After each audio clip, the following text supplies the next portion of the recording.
What's up, Idiot Box? Hey! Hey! My name's Drew. I heard a racial slur the other day I didn't know existed. It's a white man from the South. You get a J. But that doesn't happen to us often. People feel very comfortable telling us racial slurs. This guy bumped into me and he's like, whatever, Taco Bell. And I was like, excuse me, I'm Italian, it's Papa John's to you. Okay? Someone told me recently, they were like, hey man, I think you're like the best gay, clean comedian in North Carolina, except I'm straight. But credits are credits, so I was like, okay. It's my high voice, I know it is. I sound like every black comedian when they're impersonating a white person.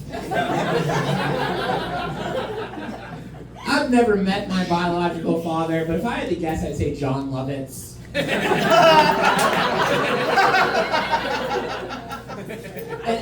And so here's the thing that's been happening to me lately. I'm in conversations with people, and they think I'm gay, and I think I'm not.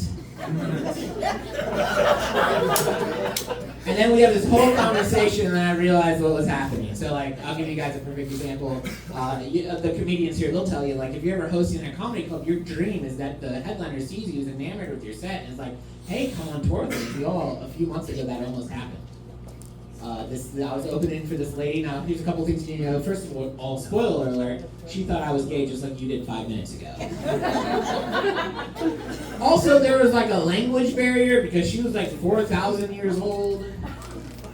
And so the way the conversation was going, I was just saying things and she was completely enamored with me and she thought I was gay. I didn't know that. She would come up to me like, hey, I think more people need to hear from people like you in your demographic. Which is a straight white male from the South. I'm like, yeah, I agree. You guys don't feel comfortable laughing at that joke and that's fine. And then she said something to me that I'd never heard before in my entire life. I'm going to kind of quiz you guys here at the Idiot Box. She looked at me, she's like, are you part of the family? Okay, so we know what that means. One of us does. If you don't, it's okay. I'm here to educate and help you laugh. So back in the 1400s, or whenever this lady was from, you couldn't openly talk about sexuality. So if you were gay, and if you're wondering if someone else is gay, you'd say, hey, are you part of the family? And if they said yes, then you knew you could openly talk about your sexuality. So when she asked if I was part of the family, I didn't know that. I thought she was asking if I was Italian. I was like, yeah, when you're here, you're family.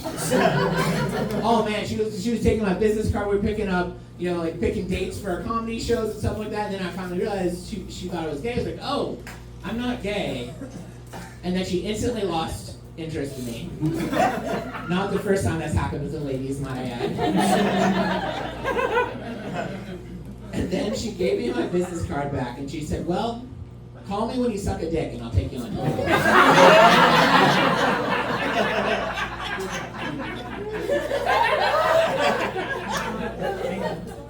So we're going on tour next week.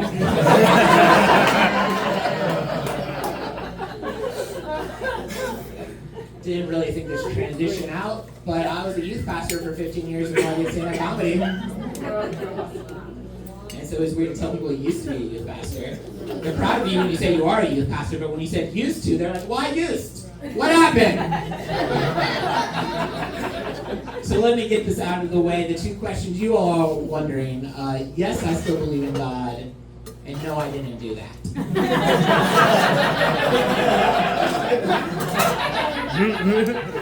So I have people that, so I usually do like 10 minutes of clean material on being a youth pastor. This lady came up to me after a show one time. She's like, I could do without the youth pastor pedophile jokes. I was like, that's fair. I could do without youth pastor pedophiles.